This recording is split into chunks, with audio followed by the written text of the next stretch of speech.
What's up, everybody? Welcome into the Fantasy Six Pack YouTube channel for the Week 7 game preview show. I'm your host, Dylan Clemens. Here with me, as they are every Friday, Micah Plant, Ike Bonnie. What's up, fellas? How's your Friday? It's good.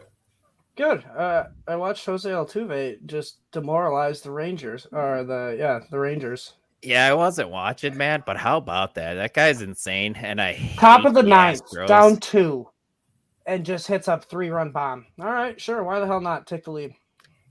But yeah, enough about baseball. Sorry, that was what kind of blew my mind today. That was a big baseball moment, though, man, and especially after the benches cleared and stuff. It was a pretty wild day of playoff. I'm assuming Astros won. Yes, that's good assessment. I didn't look at the score or anything. Baseball sucks. Whoa, man. Yeah. It's a football podcast. Come on. All right. Let's jump right into the football stuff. It's a football. I just want to remind you guys, please hit that like button. Please subscribe if you don't already. And hit that bell for notifications so you know when we go live like tonight. And then head on over to fantasy6pack.net/plans and become an all-access member. For $9.99 a month, you get access to our award-winning rankings, access to our draft cheat sheets when baseball fantasy draft season comes back around. Ike, it doesn't suck. Come on now. Access to the F6P Discord, where you get custom advice for your leagues and DFS builds. You get direct access to our team. You know, myself, Micah Plant, Ike, Dave Eddy, Chris Robin, Joe Bond, everybody with the team. You get direct access to ask us any questions you want at any time. I want that direct access. You like that? Of course you do. But without further ado, get your mind out of the gutter. Let's jump right into it. We got, just an exciting first game. We got the Las Vegas Raiders with Brian Hoyer at the helm, probably taking on Tyson Bagent and the Chicago Bears. Ike, are you worried about the Raiders' weapons with no Jimmy G here? Devontae Adams is he got that frustrated receiver and Madden thing LaPlante going this week. So does he have a big game with Hoyer, Ike? Hoyer, I just found this out probably an hour or two ago. He's 0-12 in his last few starts. So I don't really know what to expect. The Bears suck against passing. They suck against the run game. So you would expect Hoyer to have a good game, but I don't know. I'm assuming Devontae will get peppered with targets, so you do have to start him, obviously. Jacoby Myers probably is going to see an end to his touchdown streak. He had 2 so far in 2 games, so, it's probably going to come to an end. He might actually have a pretty bad game, but still, you still got to start him, unfortunately. Yeah, with 6 teams on bye this week, man, I would kill for Jacoby Myers. I would temper no, you wouldn't. No. Well, yeah, because you're starting Kadarius Toney, but yeah, I would temper expectations on him. Don't expect his touchdown or whatever. Yeah, it sucks because he's wide receiver 18 in the past 3 games. That's better than CeeDee Lamb. That's better than Ayuk. Mm-hmm. He has been killing it with Garoppolo, but now I personally think Hoyer's just going to hyper target the hell out of Devontae Adams, which this could be an ugly game too. Just not much scoring. Yeah, you're definitely right. Do you like Josh Jacobs as a top 5 guy this week, though? Is that where you're going to have him in your rankings? Yeah. Oh, yeah. He is getting an elite workload. He has seen 20-plus carries in back-to-back games, and he's also getting the targets, too. So he can expect even more with Brian Hoyer because he probably doesn't seem to be airing the ball out too much. His arm's probably dead. So I would fire up Jacobs and be totally confident. Plus, the Bears' rush defense is brutal.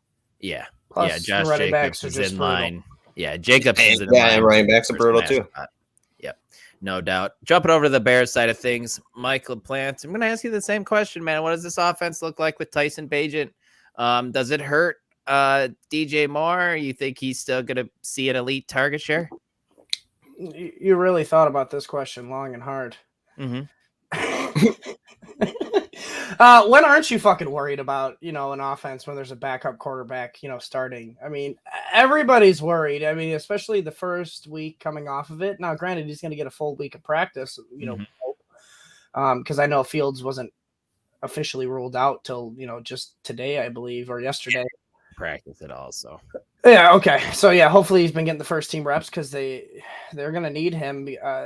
Raiders allow the 21st most points to QBs. That's obviously bottom half. But 13th most to running backs and 23rd most to wide receivers. So, with Roschon Johnson getting ruled out, you can start Foreman as a fringe RB2, because of how bad the running backs are this week, plus, with the bye weeks, and then a flex play. And then I think DJ Moore is a wide receiver 3 flex play with Secret Bagent Man as the starter. Yeah. People definitely shouldn't be panicking on Moore. He's still going to see his 7, 8, 9 targets. And I think they're going to be kind of short intermediate targets with Tyson Bagent. It's just crazy, man. Division II guy starting in his rookie season. But what up, Albert? He did have a lot of starts in college. He leads all college football in touchdown passes. Did you guys know that? No, I did not. I don't know why I would even know that.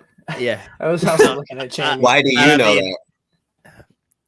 I don't know, man. And a lot of passing. He has like a top of passing yards too. So it'll be interesting. That's for sure. You know what I do know about him though? His dad is a world famous arm wrestler. Yep, best left-handed arm wrestler in the world. Like multi-time champion. Well, that's cool. Yeah, he arm wrestled Tom Pelissero on over the offseason at the Senior Bowl. So it was pretty awesome. But the next game we got here, the Cleveland Browns taking on the Indianapolis Colts. Like, is Jerome Ford a set it and forget it type of guy after 4 straight weeks in the top 24, or has the emergence of Kareem Hunt kind of taken it away from Ford? No. First off, Kareem Hunt is dealing with a thigh injury, so you can expect Jerome Ford to get like pretty much 20 plus touches. As of right now, he's averaging. Oh no, it just did some weird on me right there because Michael. Oh no, that was me. I hit the sheet, so it just fucking. He's averaging 15.8 touches per game right now, and he even had 17 carries last week with Kareem Hunt there. And he did decently well against the 49ers, so I'd fire him up in every league. All I know is you two are like Ron Burgundy, because as soon as your script goes away, you're freaking out. I was like, what the fuck? Come on, improv a little bit. Like, after what we saw from Amari Cooper last week with PJ Walker, do we have confidence in him this week, or are you weary starting him this week? So is Deshaun not back then? Is he not going to play? He's questionable. Yeah. I don't know. They're going to know by Saturday. Do we expect him to play at this point? I mean, PJ Walker didn't look that bad against the Niners. You know what I mean? This is a game that they can win, I guess. I don't know. It might be tough, but you don't necessarily need to throw out Deshaun Watson to re-injure him probably this game. I just realized that I was right about my call last week with Amari Cooper when Dylan asked me the question if I, felt confident in starting him, because guess what? PJ Walker supported another top 25 wide receiver performance. Amari Cooper, wide receiver 20. Yeah, we started him, man. Amari Cooper made an awesome catch on the sideline on 1-2 on Toad. Ike's over here should have started him when I asked him. I was like, hey, man, just want your opinion. Who would you start, Brown or Cooper? He's like, Brown. Love it. Love it. Brown did fine, right? He did, but he didn't get that 40-yard pass or whatever, because that was a good chunk of the points right there. That pretty much matched Brown's point total for the day. Should have just drafted Adam Thielen, man. Yeah, should have drafted Keenan. We all should have drafted Adam Thielen in like the 15th round, man. Instead of just let him hang out there. I mean, Joe told me in secret yesterday. Well, maybe it's not secret, and I just want to embarrass him. But in his home league, sick flex. He told me in his home league that he ended up dropping Adam Thielen before week 1. Oh no. But he had an excuse. He had such a, it's a home league. He's a top 5 ranker, so he has fun with it. And he just drafted a bunch of wide receivers, and he was like his wide receiver 7.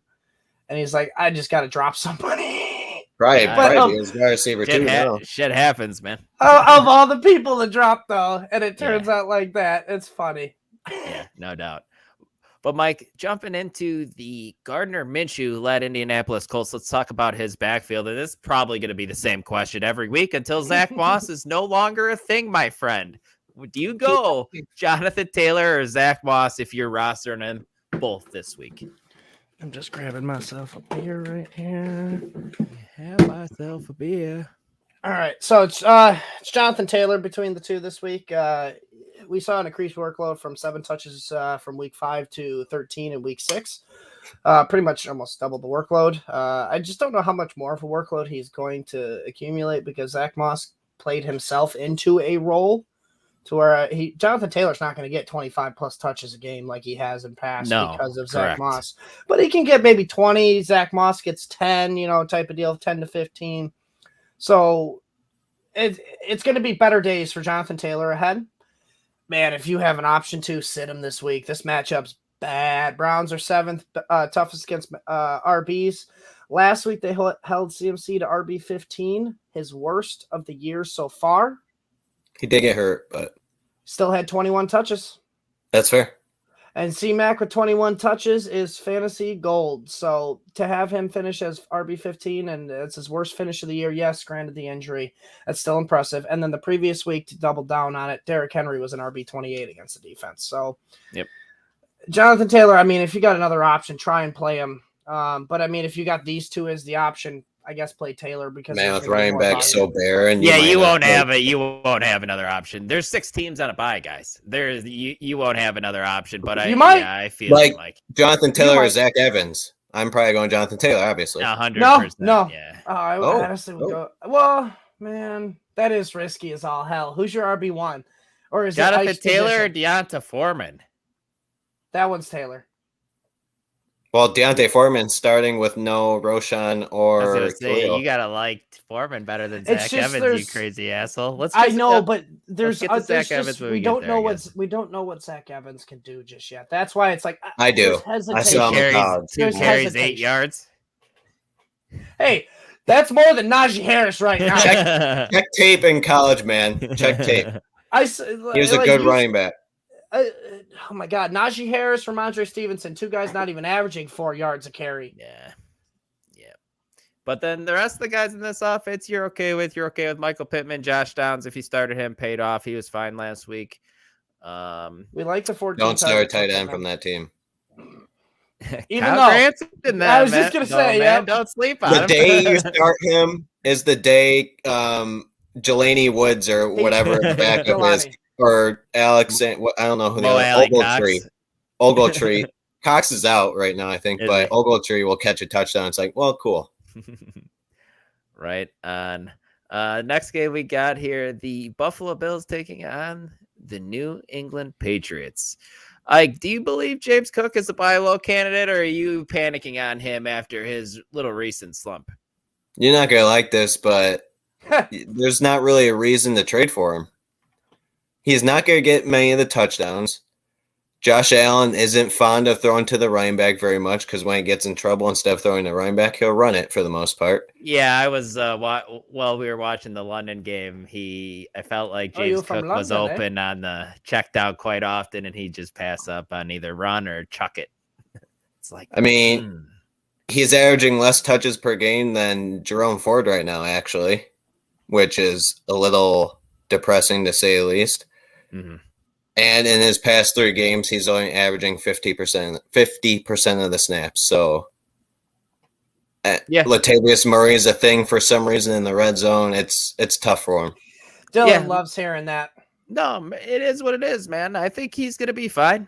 Again, running back sucks. So no matter what, he's going to be a top 24 running back. It just when you drafted James Cook, I bet you had to have figured that there were going to be some peaks and valleys with him, man. So it's not always going to be smooth sailing. So I think he'll be Josh all right Allen would want to throw to the running back more, but it seems to be not his MO. It's Diggs or Gabe Davis.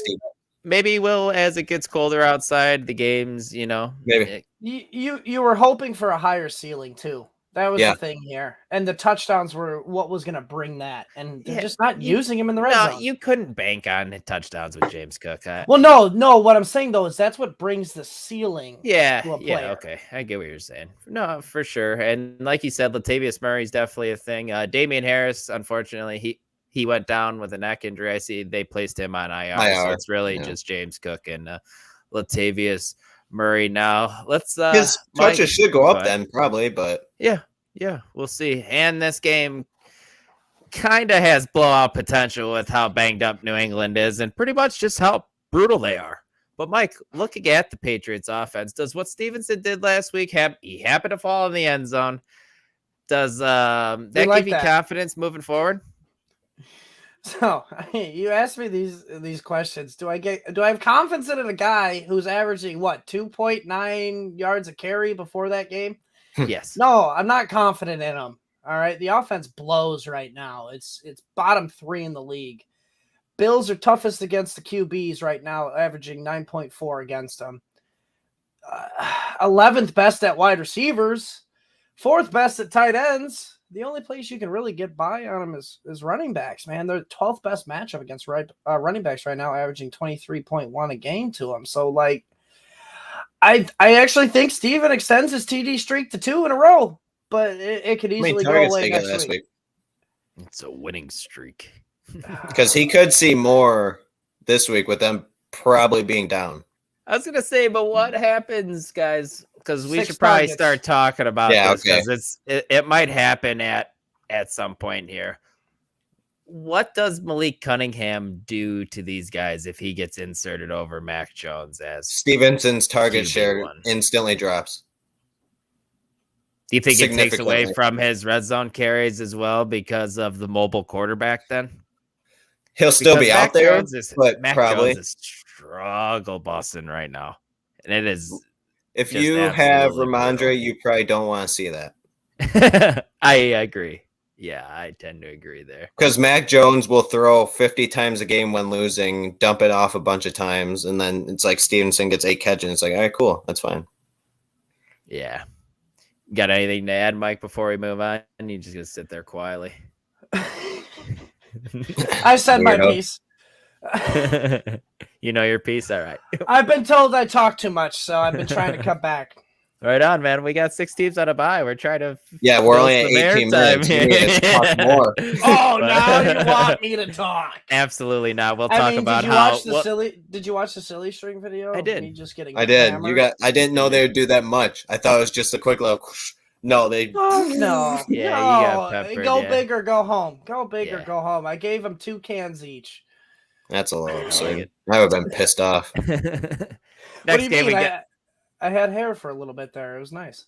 No, yeah. You kept your glasses on. I kind of felt like you were an idiot asshole. No, those were safety glasses, right? They were safety glasses, so I didn't get it in my eye. I was gonna say, if they were real glasses, like that shit would have been a pain in the ass getting them off. I didn't have goggles like AJ, unfortunately. Yeah, I knew instantly that they were safety glasses. Yeah, because you don't want that shit in your eye. Fuck no. That's fair enough. Next game we got here, guys. Washington Commanders taking on the New York Giants. Battle of NFC East teams. Ike, has Curtis Samuel paid his way into wide receiver 3 territory? And should he be rostered over Jahan Dotson? That was a goddamn long pause. Suspense. Horrible pauses. That was a long pause. Exactly what I was thinking of. He should be rostered over goddamn Dotson. Moment of silence. For sure, rostered over Dotson. Curtis Samuel averages 6 targets a game. Meanwhile, Dotson has reached 6 targets. Please don't remind twice. It's out. I saw this on Twitter. I don't know how real it is, but he was seen taking. Don't even say it. I saw this. Snaps at the field or whatever. So, at the placeholder. That's not good to see. So Maybe they're cooking up like a special teams. maybe make with that what you fake will. field goal. But anyways, yeah, Curtis Samuel is a wide receiver 3 for sure. He's actually in 3 straight games has finished as a wide receiver 2 or better. So yeah, fire him up, I guess. It's weird, but the enemy has a plan with him. We It's like totally Thielen weird. and we like Samuel. yeah, it's totally weird. But if you have him on your roster, you're probably starting him this week with the way things are going down. Looking at the New York Giants side of things, Can we not? let's do it. This is kind of All an right. intriguing question, All right. Mike. Let's just talk Oh, about boy. Barkley for the whole 3 minutes. Every wide receiver goes off against the Commanders. All right, DJ Moore did it. Drake London did it last week. I think it was AJ Brown the week before. I was gonna say two is everybody, huh? So 3. Who is the wide receiver 3 or at 5. pass catcher if you want to throw Waller in here? Who is the guy that has the big week for this Giants offense? I'm not gonna count Saquon, even though it very well could be Saquon. All right, but it's Waller. All right. So here's the thing: those wide receivers you all named off are number 1 wide receivers in their offense, like clear cut, like they are the alpha. You don't think There's Slayton no- is? There's no fucking alpha here. Come on now, they're all the betas. What about Wan'Dale Robinson? He's got like 6 targets and 3 straight or If something, you right? let me continue to talk, maybe I will get to him. We already told you earlier we don't want you to talk. We don't have alpha stats. Come on, he's a You don't beta. want me to talk. You do want me to talk. God damn, what do you want from me? Wow. Everything and nothing at the same time.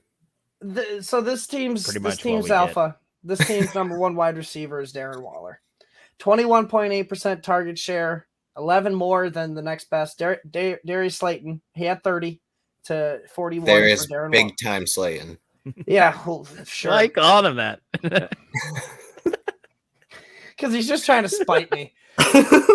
But like you said, Wan'Dale Robinson the last 3 games has been coming on big for this team. He's kind of the Was that a short joke? unintentional.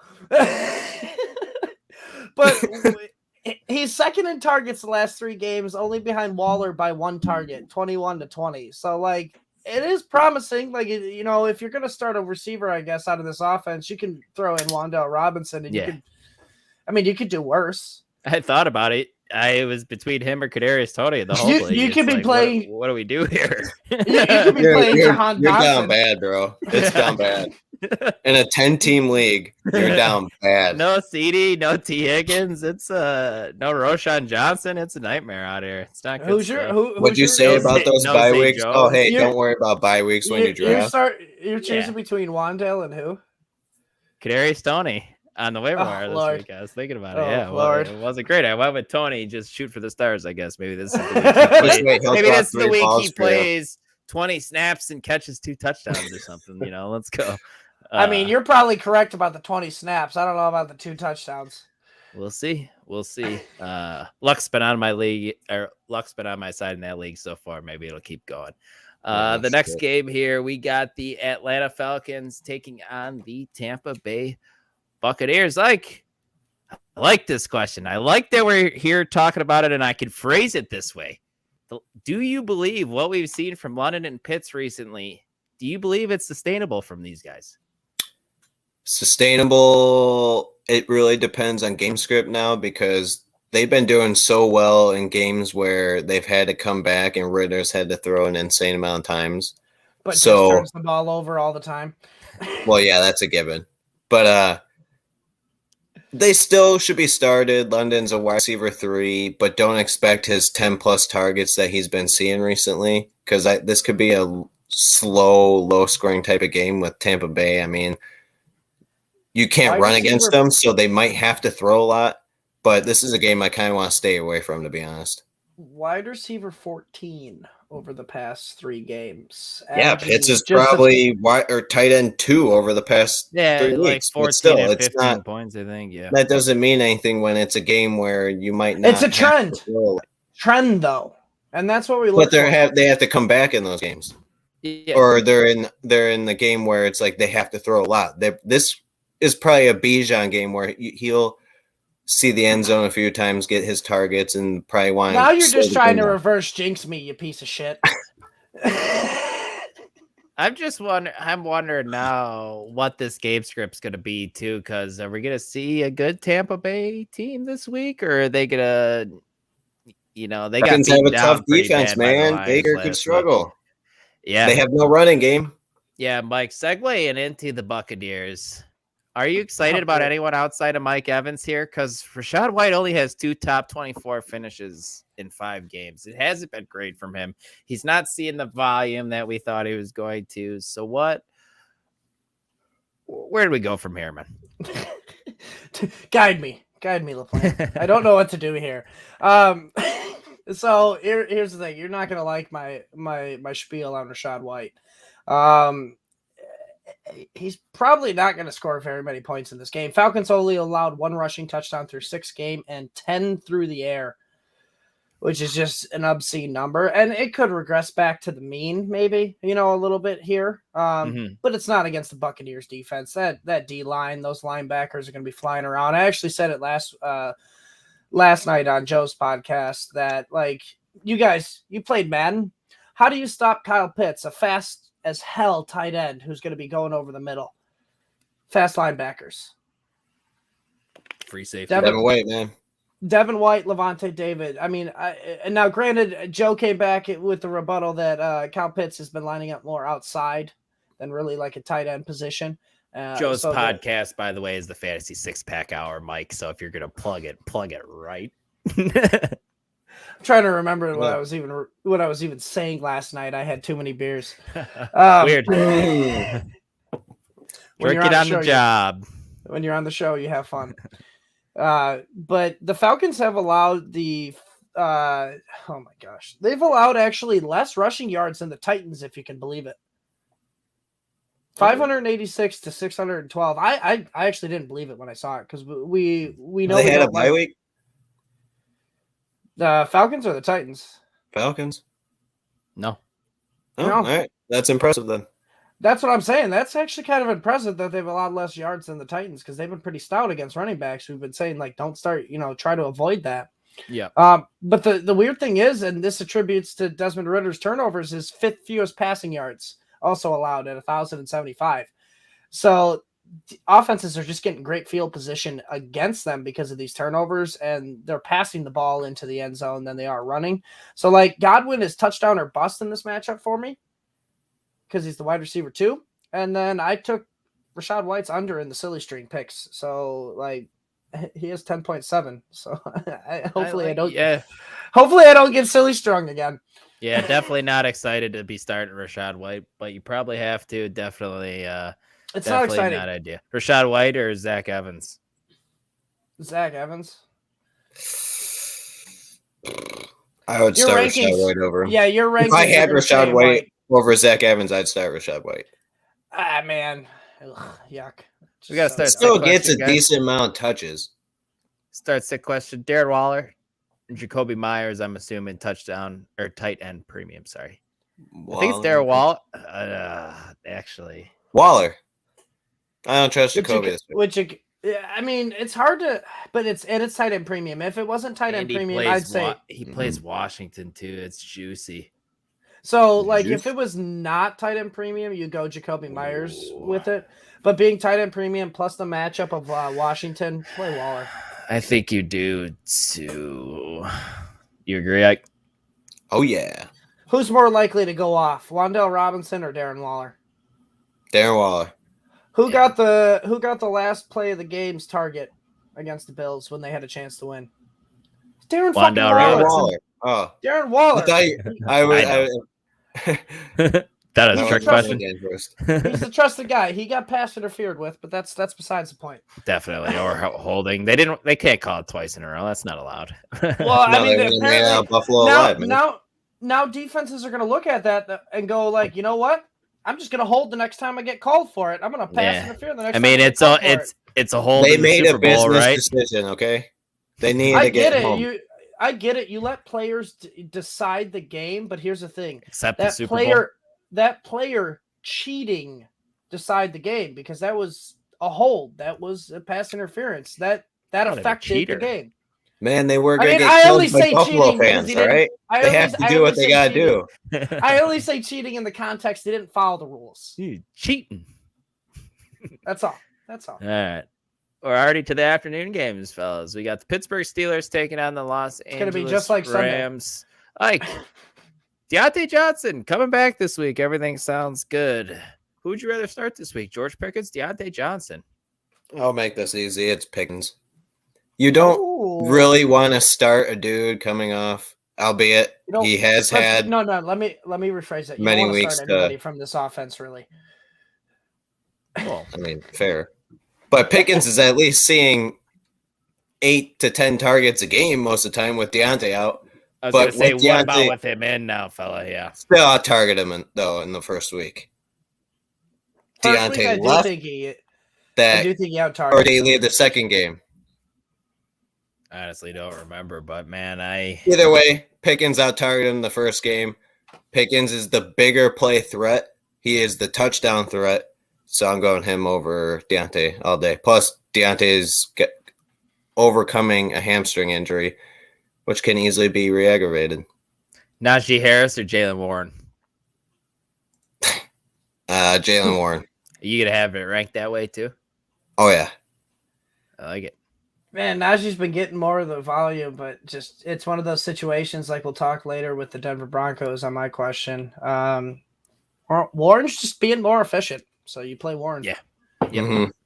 Mike, looking at the Rams side of things now, we've been teasing it all show, so I'll let you have the floor. Deontay Johnson went out in the first game, it looks like here. Okay. Also. Yeah, nice stat, Ike. Still, I'll target him. Yeah, 76. Fair enough. Mike, this Rams backfield, what do you expect from it? You got Zach Evans, you got Royce Freeman, Myles Gaskin. It's just a hodgepodge of weird guys. Hodgepodge of weird guys. Top 5. Zach Evans weird, man. We got 3 of the top 5 weird guys in here for like running backs. And Darrell Henderson. We forgot about him too. He's top 5 weird guy for sure. From what I saw from the Sean McVay quote, though, is he's not going to be activated. I think he's more of a practice squad guy for right now. Oh, sure. I'm sure that could change at any moment, though. Now, here's the thing. My heart wants Zach Evans. I mean, I think he's the most talented guy out of this group until we are proven otherwise, until he sees more volume. So, man, it sucks because it's just going to be a running back by committee, though. And so I'm hoping Zach Evans gets the hot hand and he just kind of pulls away with it. Maybe he gets the touchdown. He gets the red zone carry. He just needs to not fumble. Don't fumble, and Sean McVay will love you.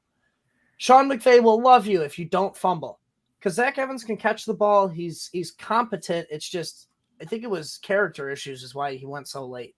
Yeah, that makes sense, Ben. Let's talk about the pass catchers now. Cooper Kupp's been back for 2 weeks, and he just slid right back into his role. Puka struggled a little bit. Like riding a bike. Yes, it was for him. Puka struggled a little bit. Are you a little worried about him now, or do you expect to bounce back from him in this matchup?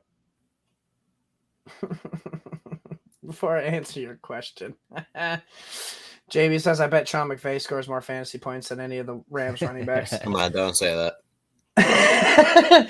It was funny. I don't want it to happen, but it was funny. I do think Puka bounces back. Me and Ike were talking shit a little bit behind the scenes before the show. Kupp has had 21 targets in his 2 games back. All right, we love that. That's awesome.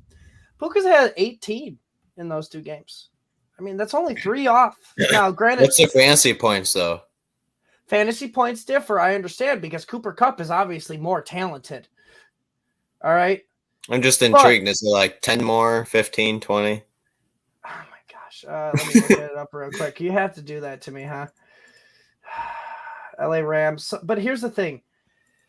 I expect to bounce back because you want to know the next highest in targets after Kupp and Puka's 21 and 18. You want to take a guess and give me a number? Tutu still scored the touchdown though. All right, but how many targets in the past 2 games has Tutu had? 7. 6. And it's tied with Tyler Higbee. It's tied with Tyler Higbee, guys. Like, yeah, you could drop Higbee for sure now. Absolutely. So the difference was And Tutu, I guess. You can't really. Just sit Tutu on your bench is fine. They both No, they not both have had a touchdown in the last 2 games between Kupp and Nakua. But obviously the difference is the yardage, which Puka could have had 2 touchdowns. He dropped it, obviously. But 266 yards to 97 for Puka, 47.6 to 26.7. So not double, 20. but 20 more. 20 more. Yeah. Like we said, Puka's going to be the Robert Woods role. So some weeks he's going to be good. Some weeks he's going to be bad. But Steelers allow the 5th most fantasy points. Exactly, yeah. It's going to be a good game. Great matchup, great floor. Don't be surprised if he makes up for that touchdown because Puka seems like the guy that makes up for his mistakes. All right, we'll see it. Michael Plant likes Puka this week. We do got another question here. Full PPR, need a flex. James Cook, Amari Cooper, Sam Laporta. Man, wondering who you're starting in the tight end spot over Laporta. Yeah. Give me Amari Cooper there. Yeah, it's Amari Cooper.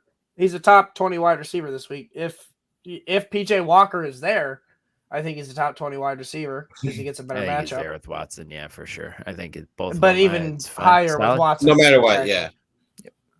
Next game, we got battle of the NFC West teams. We got the Arizona Cardinals taking on the Seattle Seahawks. Ike, we saw the backfield and what it looked like without James Conner. What now? I told you Ingram was going to lead the backfield, and he did. 12-3. He only had 2 more carries than Damian Williams, or is it Darrell Williams? I don't care what one it is. Williams, former Bear Damian Williams, man. DeMercado, drop him like I figured he was going to be non-existent. Weird. Hold on, though. He played more snaps, though, which was weird. But he had 2 carries. Yeah, I know. And 1 target. He outsnapped Ingram. Ingram had 10 carries, and he had 2. So, I mean, based off that, you like that more because once Ingram starts playing more, coming back from his injury, he's going to get more snaps, which means more carries and more targets. I mean, he did lead the team of running backs in targets and in carries. So, you want Ingram, but you don't really want to start him unless you're down bad, down bad. Jamie, that's surprising to me this week that you got Cooper down that low with all the bye weeks and stuff. I can see the James Cook why he's up there at RB17. Jamie, he finished as wide receiver 22 last week against the Niners. I know you can pass against the Niners, but that was with PJ Walker running for his goddamn life. But Jamie does agree. He likes Dr. Mercado, or he likes Ingram more than Dr. Mercado. So that's good. Nice there. Let's head on over to the Seattle Seahawks side of things. Dylan, look at the private chat when you get a chance. Go on, though. Yeah, I'm going to ask you my question first. And let's talk about the rookies here, man. JSN, I know he's disappointed, and you're going to give me some stats that's going to tell me he's disappointed, but he has seen over 5 targets in each game besides 1 this season. Are you okay starting him this week with all the bye weeks? What about Zach Charbonnet, I was intrigued after the bye week. I thought he was going to get a little bit more work. He didn't. He saw less snaps, actually. Yeah, I know. I don't want to talk about it. I'll talk about it since I'm a Kenneth Walker believer.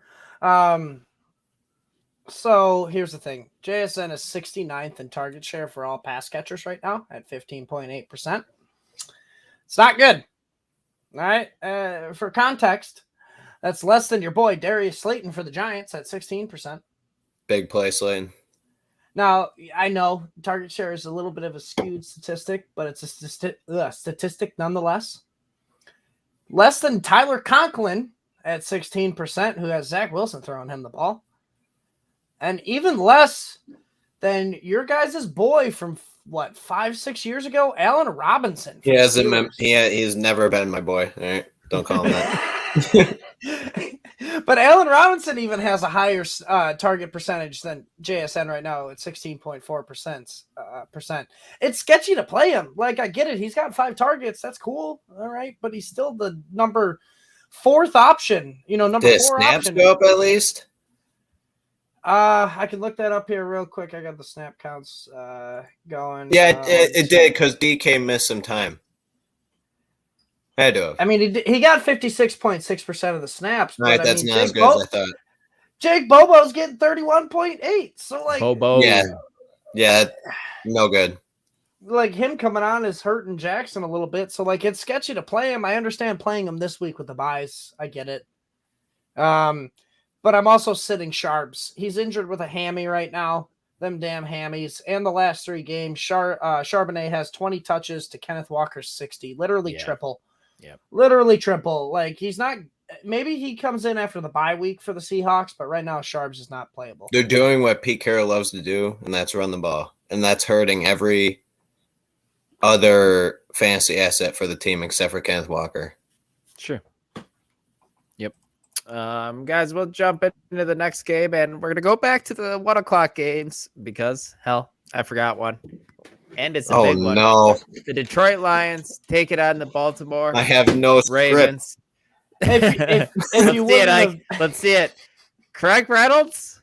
Or is it going to be the Jahmyr Gibbs show who is no longer on the injury report? Thank you for the easy one. Jahmyr Gibbs, light years. You can expect 20 touches from Jahmyr Gibbs. I'm stamping it now. Start him everywhere you got him. Did you say 20 touches from Jahmyr Gibbs? Yeah, that's not much. It's like it could be 15 carries and 6 catches. 5 catches. It's not a lot. The only problem is we've never seen that in Jahmyr Gibbs' career yet. So that's the but that's also because Dave Montgomery has been there, who will just take 33 carries for no apparent reason. Let me introduce you to Craig Reynolds. Yeah, let's go. I don't want to. You don't need to introduce me to him because he's irrelevant to me. Irrelevant. Wow, I don't think so, man. Ike's just spitting out fire here. Yeah, I completely disagree too. Why would you want to start him? Why? I don't want to start him, but he's not irrelevant. Might have to, man. And yeah, he's definitely not irrelevant. I think if he's not irrelevant this game and they don't use the hell out of Jahmyr Gibbs, you completely wasted that pick and you could have got a much better player than what you did with Jahmyr Gibbs. I could see Jahmyr Gibbs getting 15 touches, but I could also see Craig Reynolds getting 10 carries because they run the hell out of the ball, man. So I think they're both. This is a game they're going to need him, though. Against the Ravens, this is why you drafted him. He's a big name dude. Give him the carries, give him the targets, so yeah, you can reason that you picked him 13th or whatever it was. Yep. And then looking at the Ravens side of things, Mike, where do you want to go here? You want to talk about the X from the running backs that give us, or the X from the wide receivers, or Devin Duvernay is pretty much the wide receiver too in that offense now, which is just, we're back here again. I mean, should have just asked him a Zay Flowers question. Well, Zay Flowers is a top. He's a start for guy every week. Yeah. Yeah, he's a start. I mean, here's the thing, like, I don't really want anybody from this offense unless you're playing Zay Flowers or Mark Andrews. Like, I know the running back it's a wasteland this week for the running backs, but the Lions are good against the run. They are number 1 against the run right now for running backs in PPR, allowing good point, only Albert. Way to 11.8. call me out. 17 carries for Gibbs the first time Monty was out. Oh, weird. But, like, you don't really want to play your running backs against the Lions defense right now. So it's like, if you got to choose one, give me Justice Hill, who has a little bit more explosiveness. Yeah, it's definitely not great. And he gets a touchdown work for the most part. Yeah, for sure. Next game we got here, the Green Bay Packers taking on the Denver Broncos. Ike, Romeo Doubs, Christian Watson this week if you got to start one. Christian Watson. Finally saw snaps, 84%, which mean he out-targeted Doubs or Dubes. I don't know what one it is. 7-4. Say whatever you want. I call A-Chain A-Chain. Watson is the more dynamic playmaker. He can catch 50 yards at any given time. Just depends if Jordan Love can give him the ball, which he can't throw an accurate ball to save his life almost a 50-50 shot. He's probably got like a 3 completion percentage. Anyways, I think both can be started, but if I had to pick one, I'd go Watson. Yeah. So I just got a text from Jordan Schultz. So we can't see comments on Twitter if you're watching on Twitter, on StreamYard right now, unless we have that live stream up. But he goes, could really use a Gabe Davis 2-touchdown week this week if you guys could speak that into existence for us. No, I'd rather see a 2-touchdown Stephon Diggs. Sorry, Jordan. I'm with you, Jordan. Let's go, Gabe Davis 2 touchdowns. I'll speak it into existence for you. We've seen it before. It could happen. We haven't seen that since playoffs 2021 or 2022. I hope it's a 4-touchdown game from Gabe Davis. Let's go. Let's do it here, Mike. I can see the burning in his eyes. Let's talk Denver Broncos here, even though we probably should just skip them because it's gross. Let's talk the backfield. What do we do with these nerds? We got to talk about him. And I'm glad you picked the backfield because I don't want to talk anything about Russell Wilson and the goddamn receivers. So thank you for being generous. But in this backfield, I want to start McLaughlin. Oh, God. He's the only one doing anything with his touches the last 3 games. All right, they're all. I mean, besides Samaje Perine, McLaughlin and Javonte Williams are pretty much the same touches, 31-28 in McLaughlin's favor. Yards are as followed: 235 to 126 again in McLaughlin's favor. 2 touchdowns to 0 in McLaughlin's favor, and then the fantasy points are obvious: 43.5 to 19.6 for Javonte Williams. And then Perine's at 20 touches for 146 yards, 18.6. So, they're all kind of hanging around the same. It's a running back by committee like we thought Sean Payton would use it, but McLaughlin's being the most efficient. So, if I got to choose one to start, sorry, Ike, you whiffed on Javonte Williams like everybody else, unfortunately. McLaughlin seems like the guy you want to play, and the Packers allow the 4th most fantasy points to running backs at 27.7 a game. There are 3 things that are certain in life: death, taxes, and the Packers not stopping the goddamn running game. Hell yeah. And he's still seeing targets, though, right, Javonte? A little bit, at least? He is, but I look at total touches, not just targets. I didn't know it because this could be a game where he can get a decent amount of catches. But either way, he definitely doesn't look great. Even if he is getting more catches, he still got 19.6 fantasy points. You take away the 2 touchdowns, that's minus 12 for McLaughlin. He's still at 31.5. Mm-hmm. So just McLaughlin's being more efficient. He's kind of like the Tony Pollard in this offense of last year. Yep. And boy, oh boy, did I whiff on all the shares of Samaje Perine. So did I. Season. I was wrong about him. Yep. Put my hand up for that one as well. The next game, guys, good one. AFC West battle between the Los Angeles Chargers and the Kansas City Chiefs. Ike, are you worried about Justin Herbert in this one? No, not remotely. Really, with how good Kansas City's defense has been playing, and he didn't have a great game against Dallas on Monday night either. Tell me who Kansas City has played that's really any good for a quarterback other than Trevor Lawrence. Maybe Kirk Cousins is okay. Jared Goff, yeah. I mean, they have not played a quarterback, honestly, as talented as Justin Herbert, who you said had a bad game last week, still finished as a quarterback 5. He's had 3 straight games as a quarterback 5. He's had no games under 20 fantasy points this year for quarterbacks. So he's pretty consistent, even if he plays bad. He's going to throw a lot. He's going to get the yards. He's got weapons for it. So, no, I'm not worried even remotely. Herbert is definitely the best quarterback that they're going to be playing here. Pretty much it's the other ones you forgot about were Fields, Zach Wilson, and Kirk Cousins. Yeah, right. So you can expect the defense to do good against them. And Cousins doesn't look like he did last year. And he still finished as a quarterback 10 against them. So, yeah, it'll definitely it'll be interesting to see then. That's for sure.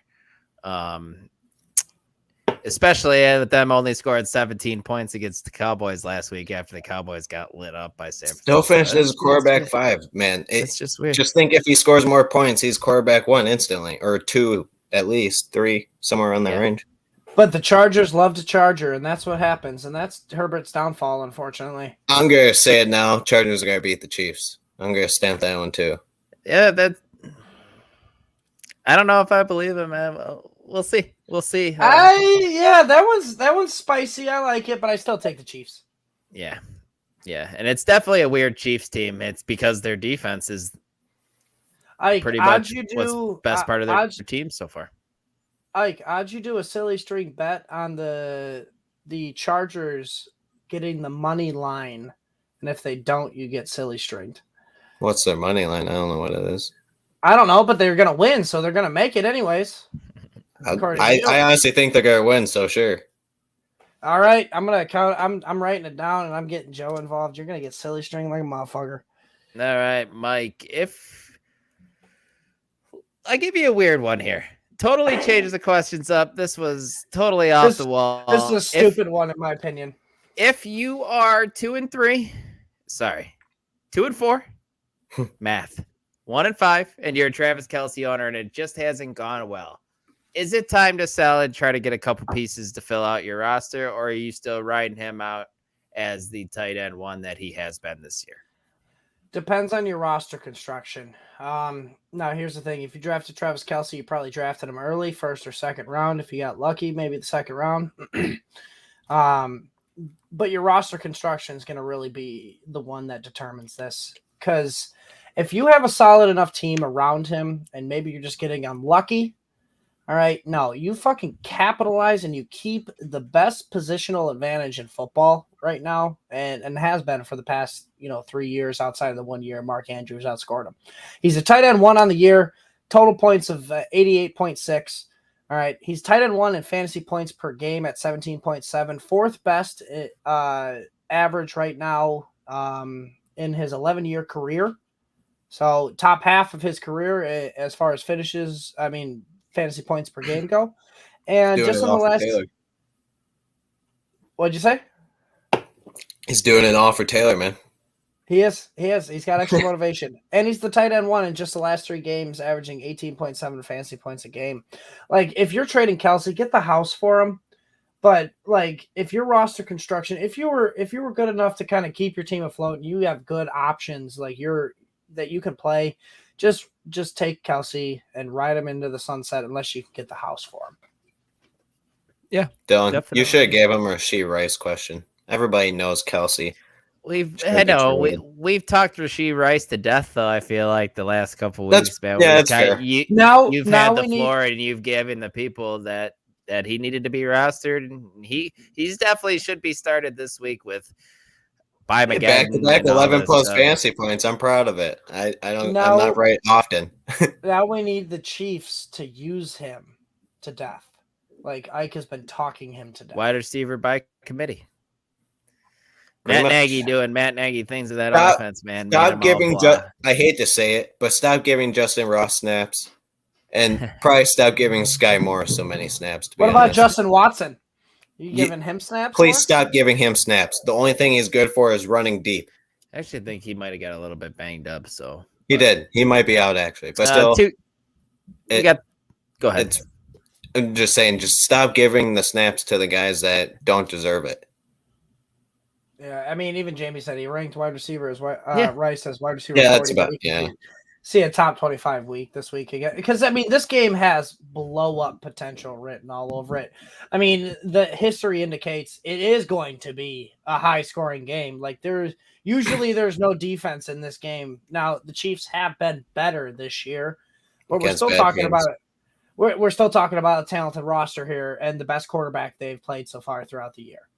23-17 Chiefs. Sunday Night Football. 35-30 Chargers.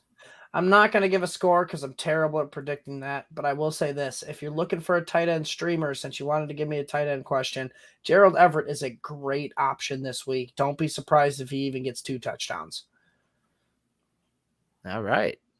Sunday Night Football, we got the Miami Dolphins taking on the Philadelphia Eagles. What a big game. Both these games are going to be great. This is the game of the week, in my opinion. This one right here. Over the Chargers Chiefs. Yeah, it's 2 5-1 teams. I don't know. Yeah. Every time you get Chiefs and Chargers on the same field, it's always lights out. Yeah, but these are 2 5-1 teams that deserve to be 5-1 teams. Like the Chargers and Chiefs have been struggling. All right. Eagles have been struggling, but they're winning. That's not struggling if you're winning. No, it is if your offense looks nowhere near what it did last year. People in Philadelphia hate that team right now. I'm talking about just a game to watch of the week, because this one's going to be either a shootout or a dogfight. It's going to be a good one, that's for sure. And I didn't really know what to put here for a question for the Dolphins because you're starting Tua. You're starting everybody you can get your hands everybody on. but tight end, to be honest. Literally start everybody but tight end. I haven't heard if Jeff Wilson's going to be a go. Have you guys heard? But if he is, with all the buys this week, are you plugging him in your lineup, or why not? Even if it's Savon Ahmed, Ike, are you interested in that at all too? 7 out, a little bit less, but still, he scored last week. Mm-hmm. It seems to be that Dolphins live in the red zone. They can't throw it all the time to Tyreek Hill for a touchdown. So, I mean, they got to give it to a little bit to the running backs who score at a tremendous pace.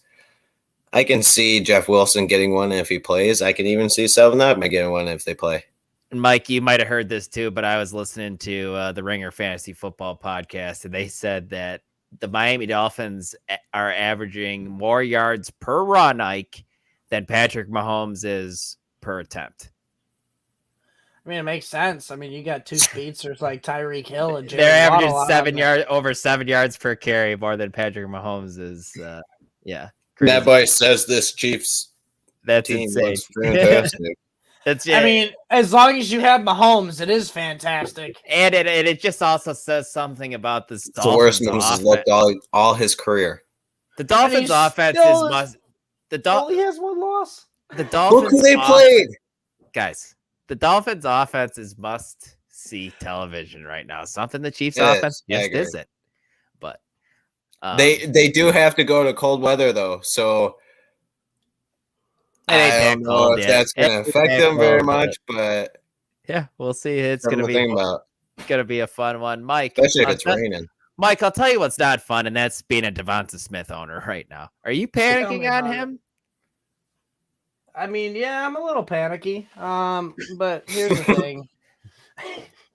I'm a little panicky. I drafted him as a wide receiver 1. I had to trade for Puka Nacua just to accommodate for my panic level.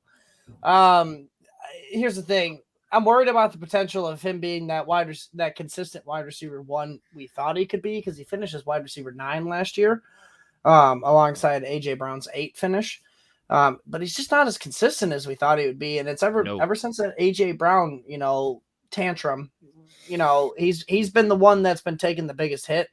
Last week was nice. He got 11 targets. All right. He's 20th in targets for the year at 45 for wide receivers. He's on pace for 127.5 targets.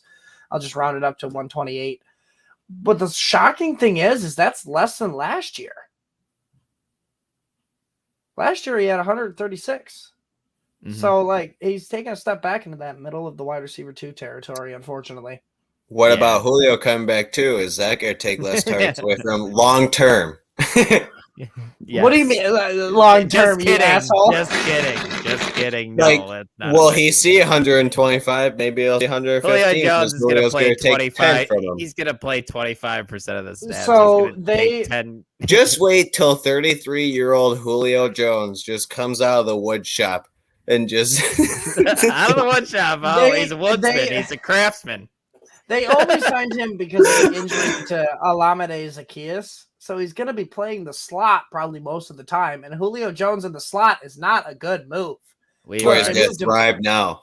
But if they move Devontae Smith to the slot, that can actually benefit him. So he can get lit up by a 240-pound linebacker? No, you want your fast players in the slot. Dude will break in half. Not fast.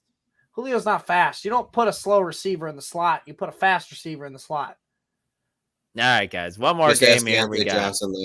We got Monday Night Football. We got the San Francisco 49ers taking on the Minnesota Vikings. Like CMC, we don't know. He tweaked his oblique or something. Well, you're the injury guy. Why don't you tell me? Is he going to go? And if he doesn't, which running back do you like in this back? Can you tweak an oblique? Or is it just kind of like yeah. Oblique? I don't know. I already asked you. Yeah, you're the injury guy. Tell us, injury guy. Dr. Ike PT. You don't deal with oblique injuries very often, man. It's pretty uncommon. Well, you know what? You don't break your ankle very often, but you go to the doctor when you do. You don't. Totally irrelevant. You were your own doctor, so let us know, Dr. Ike. What do you do? If anything, he's limited. Why would they want to risk him getting re-injured? Because they're going to need him for the playoffs, obviously. So why not give Jordan Mason 10 carries or whatever, and then Elijah Mitchell a little bit, even though he's been inefficient as all hell? I don't know. Why haven't they been doing that? Because he's inefficient. Peppered in touches. CMC's just getting peppered in touches. He had 21 touches, LaPlante said, and he got hurt in like the third quarter, early fourth quarter last week. Take it easy, Kyle Shanahan. Let me and Ike just call up Kyle Shanahan because we got his personal number here, and we can ask him, hey, why are you doing that? Then why are you asking us why he's doing it? We've said this since week 1. Dude, why are you giving him 25 plus carries in a blowout win? It's going to come back to haunt you. A couple weeks later, he's still getting 20 plus touches. Boom, injured. So you know how Dan Campbell doesn't want to use his new toy in Jahmyr Gibbs? Well, Kyle Shanahan's the opposite. Once he gets that new toy, he uses it till he fucking breaks it. Yeah. Yep, like Devo too. Yep. Devo's just also. Wait till Ayuk gets used so much he's broken in half now. Nah, don't you put that juju out there, man. Let's look at the Minnesota side of things. He's the Tom Thibodeau of the NFL. He uses his players so much until they get injured. Nice reference. Yep. Shout out Tibbs. Sick reference, bro. Your references are sick. Baseball and basketball and football. We got it all. Vikings guys, JJ's still out. Who would you rather start, Mike? KJ Osborne, Jordan Addison. Go. It's ugly. Last 3 games, they both have the same exact fucking targets and catches, pretty much the same damn yards. Addison has 92 yards and Osborne has 97, a 5-yard difference in the yards. In the touchdown category, Addison has 2 compared to Osborne's 0. So, I mean, if you're going to put a gun to my head in this shitty offense against this shitty matchup, give me Addison for the touchdown upside. Why is this shitty offense, man? Because JJ's down, and we saw it last week. It was terrible. Yeah, it doesn't look good without him. It goes to show JJ is fantastic. Would you? He really is. He takes that much pressure in the secondary off of all these other pass catchers. Because here's the thing: the Niners D line is going to eat Kirk Cousins up. That O line is not very good. It's beat up right now, which means it's going to be short passes, if anything. Which means the Niners are one of the few teams that actually adjust in game, and that's what makes Shanahan a good coach. Based off the short passes thing you said. So you don't want to start your running backs against the Niners. Yeah, you don't. Yeah, it's not ideal. Just give me Addison for the touchdown upside because I don't even think Hawkinson's going to be a great matchup this week because you got Fred Warner patrolling the middle. Greenlaw might be out, but it's Fred Warner's league, man. Yep. Linebacker in the league. He is. But that wraps up the week 7 game previews. We got one comment here from Jelly of the Month. Any deep RB sleepers have 5 RBs on bye. Oh my God. Avoid Rams backfield. Craig Reynolds. Deonta Foreman, maybe if he's out there. You might have to get Zach Evans. I'm sorry, but you might have to. What else we got, guys? If you can get Jordan Mason still, I doubt he's still out there because he was a hot guy. Elijah Mitchell. Take the shot on Elijah Mitchell. Now, hear me out. You guys are gonna just puke when you hear this, but possibly Joshua Kelly. It's a shootout potential game. His best performance was with Eckler. Eckler may be struggling to come back a little bit. He struggled last week. I can't agree with that.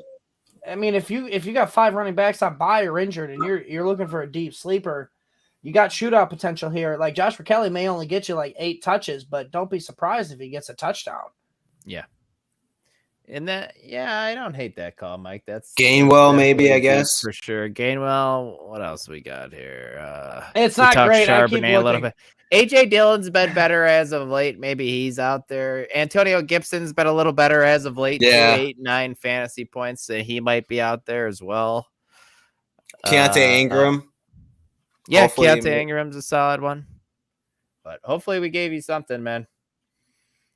Hopefully somebody's out there for you like that. Tyler Algier, I guess. He's probably rostered. Yeah, he's probably rostered. Latavius Murray is the only other one I can think of. That's another good one. Latavius Murray too. That might be all right as well. Man, I don't know. Like that one's when you got to hope for a touchdown. You are when Josh Allen plays the Patriots though, he likes to run those touchdowns in. Right. That's what I'm more scared of. Yeah, maybe you got Salvin Ahmed. I mean, that wouldn't be a terrible option, maybe. We're just naming all the bottom of the barrel guys. I mean, he's looking for a deep sleeper. Though. We're giving him the shot. Giving him the business for sure, man. He said he goes Ingram's there with Reynolds. He said Keaton Mitchell with a question mark. No Keaton Mitchell. No, I go Ingram. I'd rather go Keontae or Ingram with it. Yeah. Jamie says Gainwell this week, 6 to 7 points. I mean, that sounds like a pretty safe floor. Ingram or Gainwell is fine if he's there. Henderson, if we see or hear anything more on that, if he's activated from the practice squad, yeah, why not? God, we are just scraping the bottom of the barrel right now. But I like our knowledge though. We have a lot of guys out there. Guys, let's talk about what everyone's been waiting for, though. I teased it last week at the end of the show. You guys probably don't have no idea what I'm talking about. I do remember. I told you my favorite Halloween candy was Almond Joy, and you guys were baffled by that. I want to hear what your guys' go-to Halloween candy is. You go first. Snickers. Really? You're just gonna kick it old school and just go with an old fashioned? I like of all the chocolate stuff, I like Snickers the most. And if I like sour candy a lot too, if I had to pick, probably Sour Patch Kids. The original or any other flavor? Because if I'm gonna be honest with you, I like the other flavors of Sour Patch Kids more than the OG Sour Patch Kids. Like I had the peach ones recently. Like those ones are phenomenal. Really? Peach Sour Patch Kids. Good, I'm used to the original ones, but if I can find a package with the blue ones in them, totally in. Also good as well. LaPlante, do we give you enough time on what your go-to candy is? I'm not gonna lie. I was definitely looking up best. I know. I saw you surfing the interweb over there. I get you. Why not? Moon. I have the ability. Candy question. Why not? Personal preference question. I think too much. You guys know this. I'm an overthinker, but I'm just gonna go with what I loved as a kid and what I still love. Give me a Three Musketeers. I love the creamy chocolate. I love the creamy chocolate you get in it. And it doesn't have the crunch. It doesn't have that texture you want, type of deal. But I love a good Three Musketeers. That's interesting. That's not one that I expected you to say. I thought you were going to say a Reese's, maybe. I like Reese's. They're definitely up there. Reese's. But it's Reese's. Yes. Reese's Pieces. Yes. Name me a person who's never ever named Reese. They're his pieces. Reese's. They're his pieces. You know what? I hope this is a planet with 6 billion people on it. There's got to be somebody named Reese's or Reese's. Oh man, you're a maniac, sociopath. But all right, guys, let's get out of here. Hit that like button. Hit subscribe if you don't already. Head on over to fantasy6pack.net/plans. Become an all-access member for $9.99 a month. Access to Discord. Richard said a whatchamacallit, by the way. Yeah, that's Richard. That's awesome. Also, an underrated. I haven't heard that since 1985. Yeah, it's very good. The candies. Oh, that's a good one. Very, very good one. There we go. Kyle Reese from the Terminator, Jamie says. That's probably Kyle Reese. Yeah, it is Reese, I think. Yes. But all right, I want to look up no chance it's Kyle Reese. If it is, you're proving me wrong, Jamie. But all right, guys, we'll be back on Sunday doing the Sunday social. Ike, we actually have an opening on the start sit portion. You want in? I'll offer it to you first. Sure, I guess. All right, right on. All right, guys, for Mike and Ike, I'm Dylan, and Reese. We will talk to you guys on Sunday. Later, guys. Have a good one, guys.